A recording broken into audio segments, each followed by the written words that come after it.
राम प्रहरी. आजचं निरूपण आहे प्रार्थना. प्रार्थना प्रार्थना. ठीक.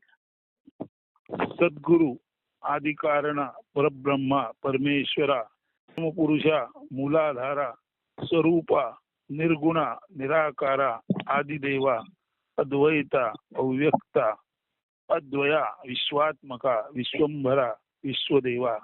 ही तुझी प्रार्थना करणारा मी. ही तुझी प्रार्थना करणारा मी स्वयमेव नाम रंग रूप आकार व्याख्या चाकोरी प्रणाली यांचे अतीत पलीकडचा असून वास्तवात सर्वातीत असा असलेला हा मी म्हणजे खरोखर तो तू आणि तूच आहेस. तुझ्याच प्रेरणेने हा मी कार्यरत आहे.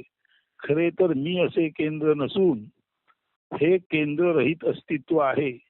ही मी विना अनंतता आहे. ही मी विना अनंतता आहे म्हणजे I less I, identity less infinity. आता जी प्रार्थना चालू आहे आणि या प्रार्थना जो करत आहे तो स्वतःला जरी तात्पुरता तांत्रिक दृष्ट्या मी म्हणत असला तरी त्याला माहित आहे की मी विना अनंतता आहे.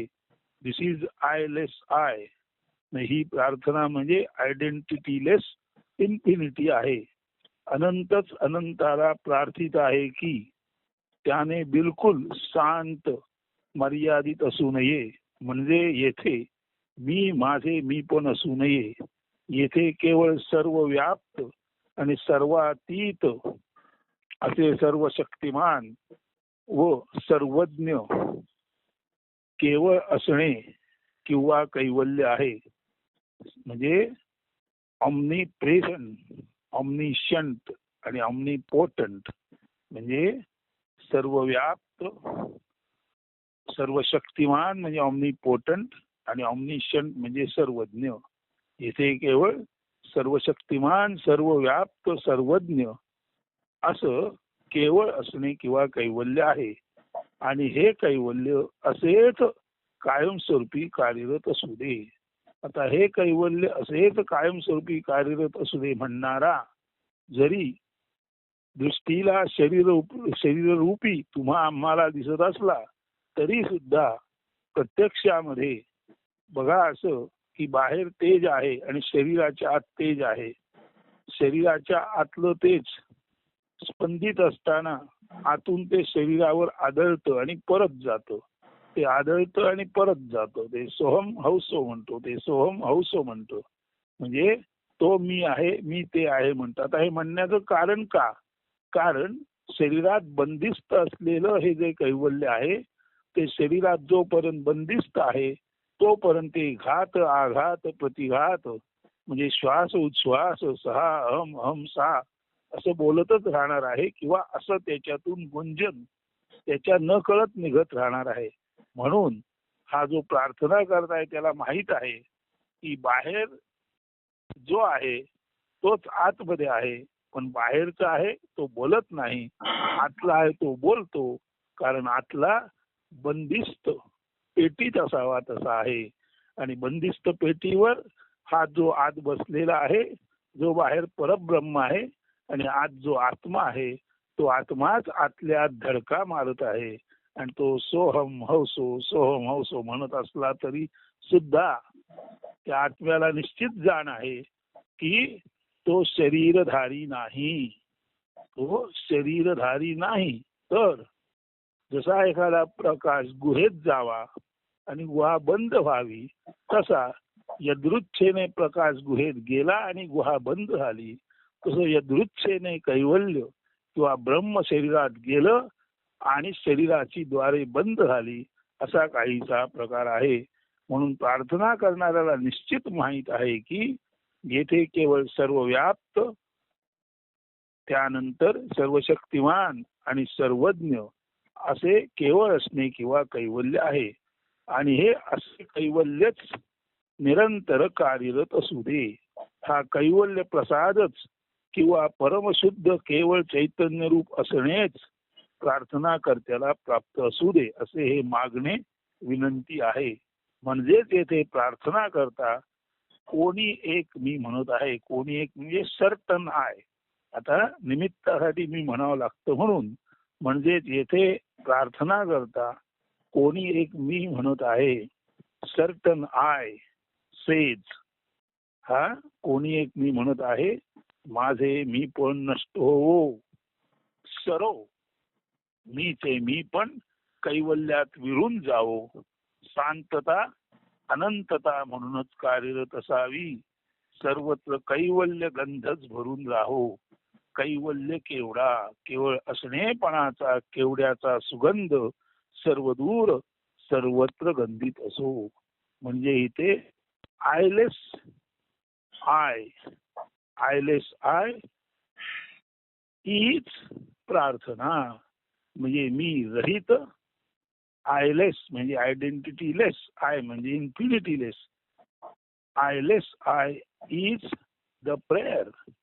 मी रहित, शांत रहित अनंतता, आणि ही शांत रहित अनंतता सातत्याने प्रत्येकाच्या मन हृदय बुद्धीमध्ये मी जाऊन, आम्ही, आपण, आत्मा, परमात्मा, सर्वव्यापक, सर्वशक्तिमान, सर्वज्ञ, केवळ असणेपणी असणारा, असं प्रत्येकाच्या मनबुद्धी हृदयामध्ये आयलेस आय, आयडेंटिटी लेस इन्फिनिटी, शांत नव्हे अनंत, मी नव्हे अनंत, असा भाव सर्वत्र सर्व जागी राहावा, अशी प्रार्थना आहे.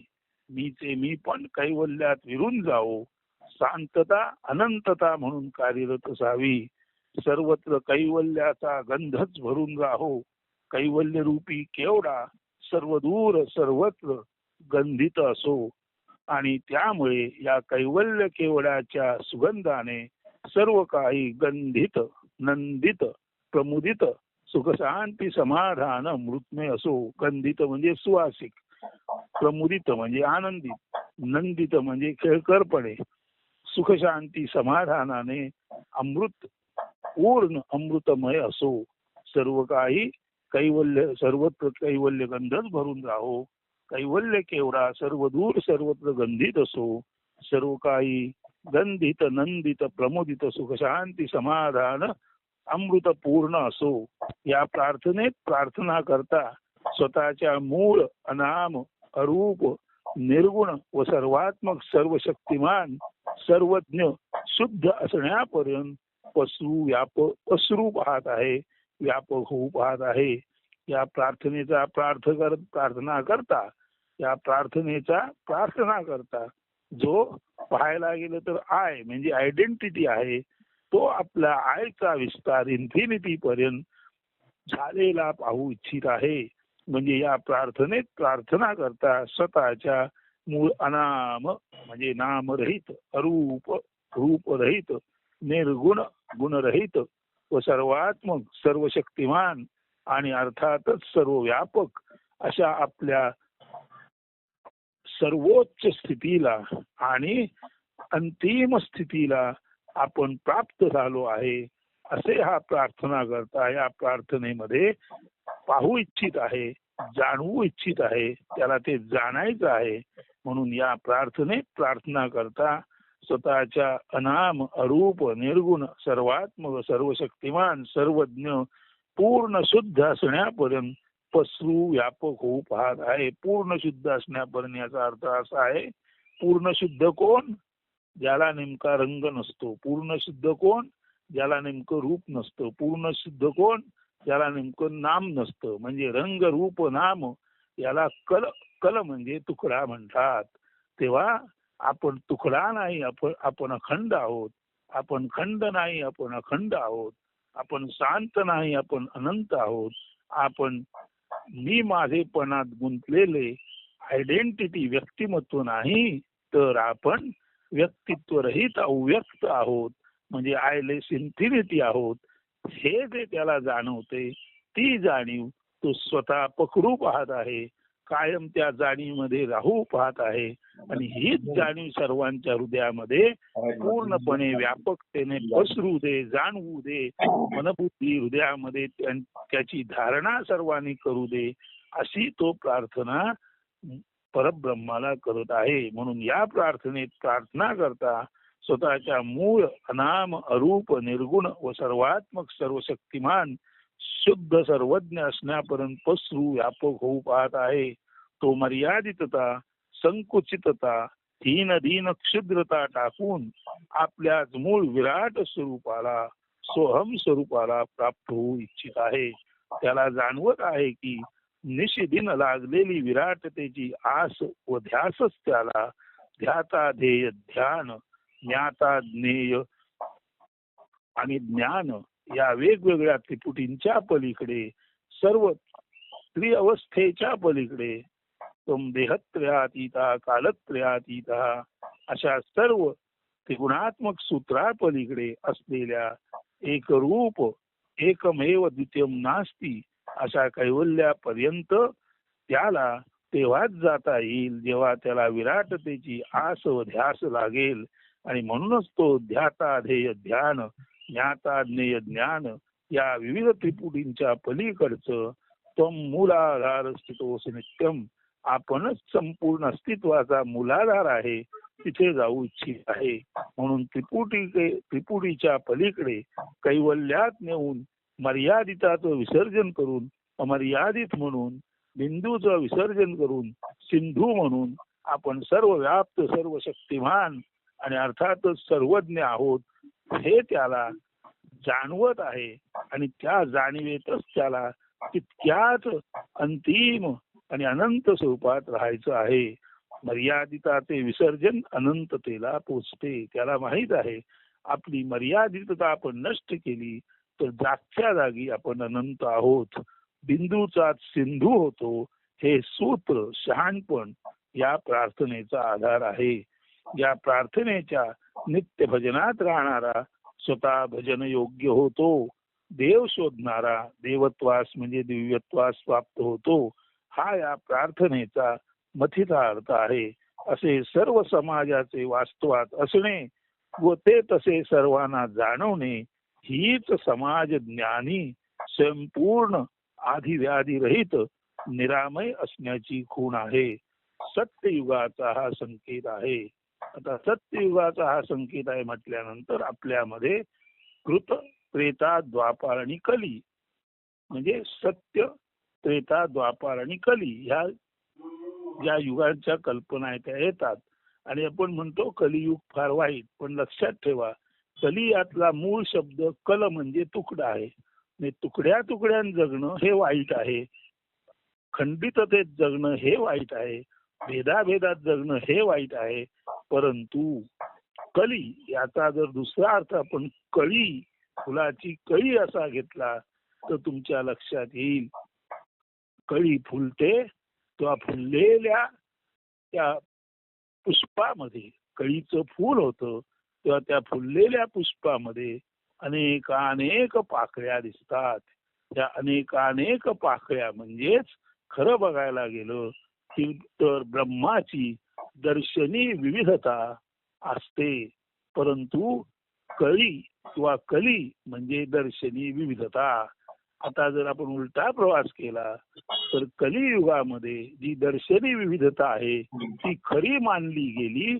म्हणून कलियुगामध्ये युद्ध आणि अर्थातच अनेक पीडा त्रास दुःख संकट येतात असं आपण म्हणतो.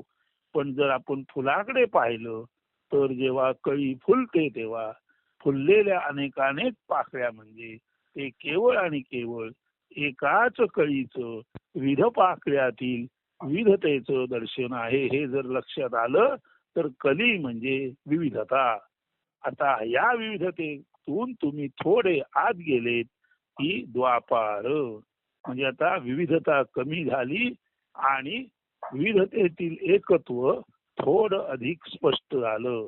त्याच्याही आत गेलं की अर्थातच त्रेता म्हणजे कलीपेक्षा द्वापारात आणि द्वापारापेक्षा त्रेता युगामध्ये माणसामध्ये भेदाभेद अति क्षीण होते. आणि त्याच्याही खाली गेलं म्हणजे बेस लाईनला गेलं की जिथे कळीचं रूपांतर होतं त्या देठाच्या जागी जे आहे ते काय आहे तर ते आहे सत्ययुग. म्हणजे याचा साधा सरळ अर्थ असा आहे की ब्रह्मातून उत्पत्ती निर्माण झाली तेव्हा ब्रह्मरूपी ब्रह्मरूपी फुलाच्या झाडाला देठाच्या जवळ जे पहिलं जन्माला आलं ते सत्ययुग आहे.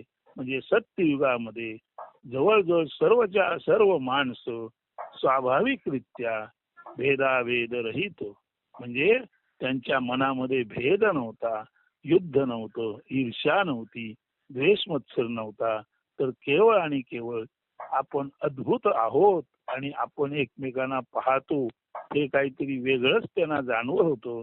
म्हणून एक बाल सुलभ उत्सुकता, जिज्ञासा, यापेक्षा कुठलीही भेदाभेदाची खूण नव्हती. ते सत्ययुग.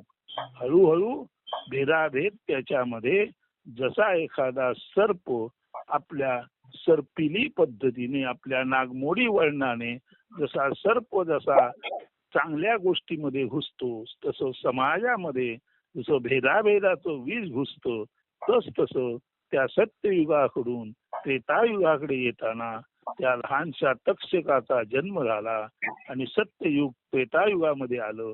सत्ययुगाची जी परिपूर्णता होती, शुद्धता होती, ती काही प्रमाणात घटली.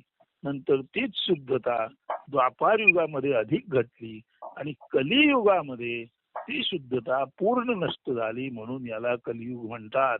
पण कलियुग याचा दुसरा अर्थ जर कळी असा घेतला तर कलियुग म्हणजे दुसरं तिसरं काही नसून ब्रह्म उत्फुल्ल होण्या अगोदरची कळीची अवस्था, म्हणजे सर्व पाकळ्या मिटलेली एकत्वाची अवस्था, असा जर आपण कळीचा अर्थ घेतला तर ही जी आपण प्रार्थना करतो ते दुसरं तिसरं काही नसून, बाबा रे तुम्ही कलियुग आहे कलियुग आहे कलियुग आहे असं म्हणता, परंतु नाही, या प्रार्थनेचा अर्थ नीट तुमच्या हृदय मना बुद्धीमध्ये तुम्हाला धारण करता आला तर या कलियुगातच किंवा या कलियुगाच्या टोकाकडून मुळाकडे गेलेत तर तुम्हाला तुमच्यातील सत्ययुग जाणवेल, असा या प्रार्थनेचा अर्थ आहे. म्हणून प्रार्थना परत ऐका. सद्गुरु आदिकारणा परब्रह्मा परमेश्वरा परमपुरुषा मूलाधारा स्वरूपा निर्गुणा निराकारा आदिदेवा अद्वैता अव्यक्ता अद्वया विश्वात्मका विश्वंभरा विश्वदेवा, ही तुझी प्रार्थना करणारा मी स्वयमेव नाम रंग रूप आकार व्याख्या चाकोरी प्रणाली यांचे अतीत पलीकडता असून वास्तवात तिथे मी असं नाहीच आहे. प्रार्थना करणारा जरी मी म्हणत असला तरी त्याला पूर्ण कल्पना आहे की हा मी नसून तो तू आणि तूच आहेस. तुझ्याच प्रेरणेने हा किंचित मी कार्यरत आहे. खरे तर मी असे केंद्र नसून हे केंद्र रहित असणे आहे. It is the centreless existence. जेव्हा प्रार्थना करणाऱ्याला कळतं की तो म्हणजे सेंटरलेस एक्झिस्टन्स आहे, आयलेस इन्फिनिटी आहे, आयडेंटिटीलेस इन्फिनिटी आहे, मी रहित पूर्णत्व आहे, हे जेव्हा त्याला कळतं तेव्हाच ही प्रार्थना जन्माला येते. पुढे तो म्हणतो ही मी विना अनंतता आहे, अनंतच अनंताला प्रार्थित आहे की त्याने बिलकुल शांत मर्यादित असू नये. म्हणजे येथे मी माझे मी पण असे क्षुद्रपण असू नये. येथे केवळ सर्व व्याप्त सर्वातीत आणि अर्थातच सर्वज्ञ सर्वशक्तिमान केवळ असणे पण किंवा कैवल्य आहे आणि ते तसेच कायमस्वरूपी राहावे. असे कैवल्यच कार्यरत असू दे. हा कैवल्य प्रसादच किंवा परमशुद्ध केवळ चैतन्य रूप असणेच प्रार्थना करत्याला प्राप्त असू दे, असे मागणे विनंती आहे. म्हणजे ते प्रार्थना करणारा कोणी एक मी म्हणत आहे की मी माझे पण नष्ट हो, सर्व मीचे मी पण कैवल्यात विरून जाओ, शांतता अनंतता म्हणून कार्यरत असावी, सर्वत्र कैवल्य गंधच भरून राहो, नव्हे सर्वच मी जाणोत की ते केवळ आणि केवळ कैवल्य केवढा आहेत. म्हणजे केवळ असणेपणाचा सुगंध पसरवणारे ते सर्व कैवल्य केवढा आहेत. हे जगातील सर्व यच्च यावत मी ना करू दे आणि त्यामुळे सर्व काही गंधित नंदित प्रमुदित शांती समाधान अमृतमय अमृतपूर्ण असो, अशी ही प्रार्थना आहे. आणि या प्रार्थनेतूनच ज्याला कलियुग कलियुग कलियुग म्हणतात त्या तुकड्या तुकड्यात जगणाऱ्यांना लक्षात येईल की कळी म्हणून आपण एकत्र मिटलेलो असतो. तीच आपली मूळ स्थिती म्हणजे सत्ययुग आहे किंवा कलियुग म्हणजेच सत्ययुग आहे. कळी जेव्हा मिटलेली असते त्याला जर कलियुग म्हटलं तर ते मिटलेलं एकमुखी असणं, एकत्वात असणं हेच खऱ्या अर्थाने जोपर्यंत ती कळी आहे तोपर्यंत ते सत्ययुग आहे. जेव्हा त्याचं पुष्पात रूपांतर होतं तेव्हा ती विविधता दिसते आणि त्या विविधतेबरोबर एक विषमय सर्पाचा भाव त्याच्यामध्ये निर्माण होतो, वेगवेगळेपणाचा भाव निर्माण होतो, अमृत विष असे विनाकारण भेदाभेद निर्माण होतात. म्हणून कळीचे पुष्पात रूपांतर होताना विविधता दिसते, पण ती विविधता आहे न समजल्यामुळे अनेक माणसं त्याला भेदाभेदता समजतात आणि कळीचं पुष्पात रूपांतर झाल्यामुळे विनाकारण आपण याला कळीयुग कळीयुग कळीयुग, कळी म्हणजे चहाडी, लांडी लबाडी, कळ लावणे, तुकड्या तुकड्यात राहणे, भांडणे, असं आपण विनाकारण कलियुगाला कळी भांडण आहे असं युग म्हणतो. तसं नाही. कळी ही जोपर्यंत कळी आहे तोपर्यंत ते सत्ययुगच आहे. आणि जेव्हा कळी फुलामध्ये उमलते तेव्हा सुद्धा त्याचा मूळ आशय सत्ययुग असल्या कारणाने तेव्हा सुद्धा दिसणारी विविधता ही विविधता म्हणून अत्यंत मनोहर आहे. मात्र ती विभिन्नता नाही. ही समज, ही धारणा शक्ती या प्रार्थनेमुळे आपणा सर्वांना प्राप्त होईल असा विश्वास आहे. तेव्हा या प्रार्थनेत राहा आणि सर्व काही कैवल्य केवडा म्हणून नंदित नंदित प्रमोदित सुख शांती समाधान अमृतमय अमृतपूर्ण असो अशी जी आपण प्रार्थना करत आहोत त्या प्रार्थनेमध्ये श्रोते हो, आपण आपल्या कानांमध्ये संपूर्ण चैतन्य आणून ही प्रार्थना श्रवण करा. ही जी रेकॉर्ड झालेली गोष्ट आहे ती तुम्ही वरचेवर ऐका, वाचत राहा, चिंतन करत राहा, निधिध्यासात राहा आणि बघा तुमच्या लक्षात येईल की कलियुग म्हणजेच खरं पाहायला गेलं तर मूलतः सत्ययुग आहे. तेच फुललेल्या रूपात कलियुग आहे. कधीच सत्य, त्रेता, द्वापार, कली असं कधीच वेगवेगळी युग आहेत असं नाही. परंतु मानवी मनाच्या मोहमय वृत्तीमुळे, मानवी मनाच्या व्यामोहामुळे, मूर्खतेमुळे आपण उगाचच समजत आहोत की सत्य, त्रेता म्हणजे कृत म्हणजे सत्य, कृत, त्रेता, द्वापार, कली किंवा सत्य, त्रेता, द्वापार, कली म्हणजे ही 4 युग आहेत आणि चालायचंच कलियुगात भांडणं असणारच असं आपण आपल्या चुकीच्या गोष्टीचं समर्थन करतो. परंतु ज्या अर्थी सत्ययुगात सुद्धा कमळाला चिखल लागत नव्हता, कमल चिखलापासून अस्पर्शित होतं आणि त्याचप्रमाणे कलियुगामध्ये सुद्धा जर कमळ चिखलापासून अस्पर्शित असेल तर निसर्ग तेव्हा आणि आजचा एकच आहे. मग माणूस का बदलला? कारण माणूस विसरला की तो स्वतः निसर्ग आहे. माणूस स्वतःला निसर्ग म्हणून पाहिल तर नाही. सत्ययुगात कमळाला चिखल स्पर्श करणार नाही, कलियुगात कमळाला चिखल स्पर्श करणार. माणूस स्वतःला जर परिपूर्ण समजेल तर सत्य, त्रेता, द्वापार, कली हे फक्त मानवी भेदाभेदातून निर्माण झालेले युग कल्पनांचे समज आहेत, गैरसमज आहेत हे आपल्या लक्षात येईल आणि आपण ते कुठलंही युग असो कायमस्वरूपी आपण सत्ययुगात नांदू शकू.